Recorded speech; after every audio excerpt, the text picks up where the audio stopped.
अब हम प्रश्नावली 8.1 का प्रश्न दूसरा हल कर रहे हैं। निम्न व्यंजकों के सभी संभावित गुणनखंड लिखकर महत्तम समापवर्तक ज्ञात कीजिए।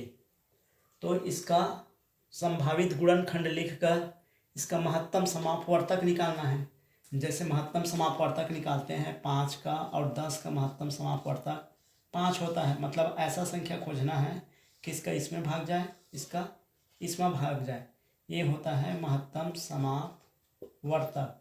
जैसे 20 है और 20 है और 30 है, तो ऐसा संख्या खोजना है कि इसमें भी भाग जाए और इसमें भी भाग जाए। वो उसका क्या होता है, महत्तम समापवर्तक। तो और सबसे बड़ा रहे तो देखो 20 और 30 में 2 का भी भाग जाएगा, 5 का भी भाग जाएगा और 10 का भी भाग जाएगा। लेकिन इसमें से सबसे बड़ा संख्या रहे वो उसका महत्तम समापवर्तक है। मतलब 10 सबसे बड़ा है, वही उसका महत्तम समापवर्तक है। इसी प्रकार हम बीजीय व्यंजकों का महत्तम समापवर्तक निकालेंगे। तो सबसे पहले 5s का गुणनखंड निकाल लेते हैं। तो 5 में 1 का भाग जाएगा और 5 का भाग जाएगा। s में केवल s का भाग जाएगा और इसका आपस में गुणा कर देते हैं। तो ये 5 हो जाएगा और s ये इसका गुणनखंड है। इसी प्रकार 2s वर्ग का गुणनखंड, 2s वर्ग का गुणनखंड एक 1 होगा, एक 2 होगा, 2 में भाग जाएगा। उसके बाद s वर्ग में s का भाग जाएगा और s वर्ग का भाग जाएगा। अब इसका आपस में गुणा कर देते हैं। तो इसका इसमें गुणा होगा तो ये 2s हो जाएगा, इसका इसमें गुणा कर देंगे तो 2s वर्ग हो जाएगा। अब इसका महत्तम समापवर्तक, महत्तम समापवर्तक,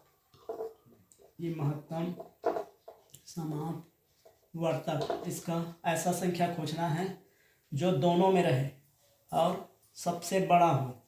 तो इसमें देखो एक तो नहीं, एक तो कॉमन रहेगा, सभी में बड़ा नहीं है और दोनों में s है। ये देखो ये s इसमें है और एक s इसमें है। तो यही क्या होगा, इसका महत्तम समापवर्तक होगा, ये s। इसी प्रकार अगला सवाल को बनाते हैं। इसी प्रकार दूसरा प्रश्न है 9m का वर्ग 3t। तो यहाँ पे 9m का वर्ग का गुणनखंड, इसके पहले हम लोग गुणनखंड निकालना सीख चुके हैं। गुणनखंड मतलब ऐसा संख्या निकालना है कि इसमें जिसका जिसका भाग है। तो 9 में 1 का भाग जाता है, 3 का भाग जाता है, 9 का भाग जाता है। m वर्ग में एक m का भाग जाएगा और एक m वर्ग का भाग जाएगा, ठीक है। और उसके बाद सभी का आपस में गुणा कर देते हैं। तो देखो 3 का इसमें गुणा करोगे तो ये 3m आएगा। 3m m वर्ग के साथ गुणा करोगे तो 3m वर्ग आएगा। इसी प्रकार 3t वर्ग का गुणनखंड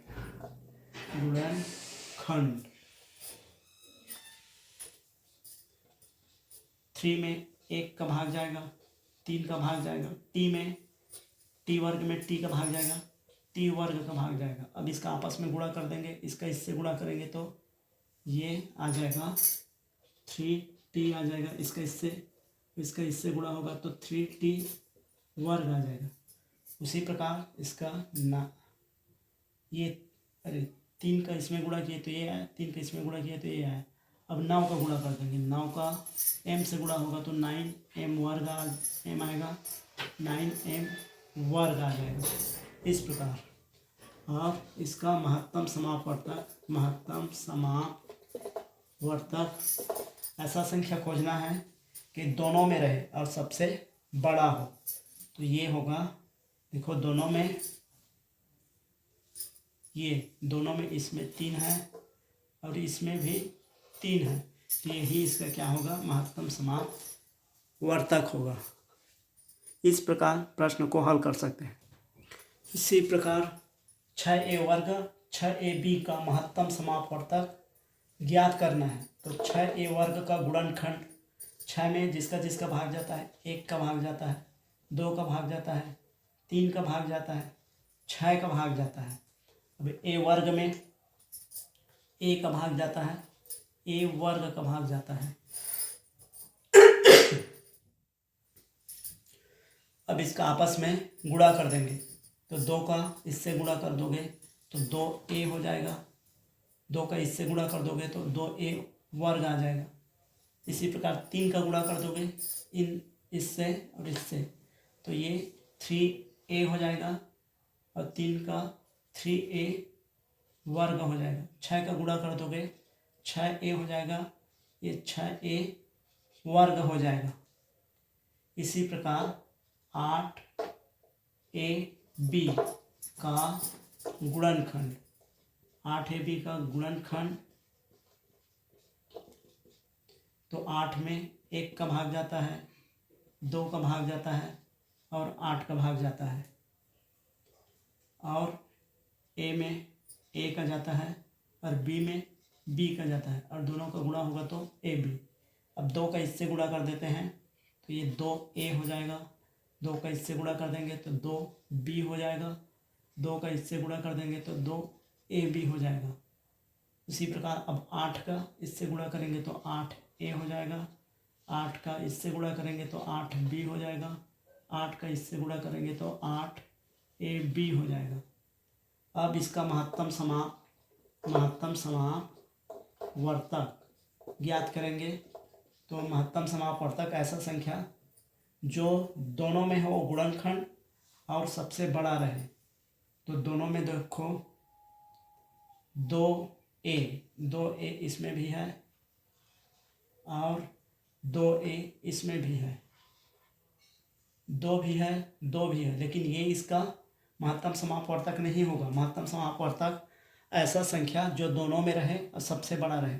जैसे ये 40 है और ये 20 है, तो इसका गुणनखंड देखो, 1 आता है, ये 2 आता है, 4 आता है, 5 आता है और 10 आता है और 20 आता है।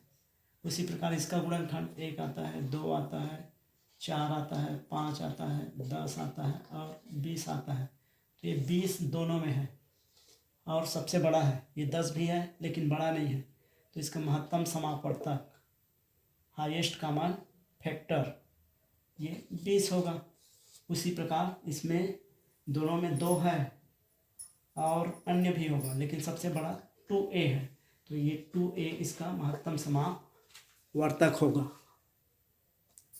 इसी प्रकार अगला चौथा है 7m का घात 3 6m, इसका महत्तम समापवर्तक निकालना है गुणनखंड विधि से। तो 7m का घात 3 का गुणनखंड, इतने का गुणनखंड निकाल लेते हैं। गुणनखंड मतलब ऐसा संख्या कि इसमें जिसका जिसका भाग चला जाए। तो 7 में 1 का जाता है, 7 का जाता है, m3 में m का जाएगा, m वर्ग का जाएगा और m3 का जाएगा। इसका आपस में गुणा कर देंगे, इसका इससे गुणा करेंगे तो ये 7m, इसका इससे गुणा कर देंगे तो 7m का वर्ग, 7m का वर्ग और ये 7m का घात 3। अब 6m का गुणनखंड, 6m का गुणनखंड,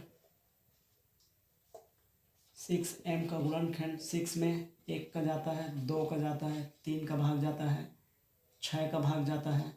अब m में केवल m का, अब इसका इससे गुणा कर देंगे तो ये 2m, 3 का इससे गुणा कर देंगे तो 2 का इससे गुणा करेंगे 2m, 2 का इससे गुणा करेंगे 3 का इससे गुणा करेंगे तो 3m, 6 का इससे गुणा करेंगे तो 6m। अब दोनों में कॉमन संख्या को निकाल देते हैं। एक तो कॉमन संख्या 1 है और एक कॉमन संख्या m है। ये m देखो इसमें है और m इसमें है, तो यही इसका महत्तम समापवर्तक होगा। महत्तम समापवर्तक m होगा।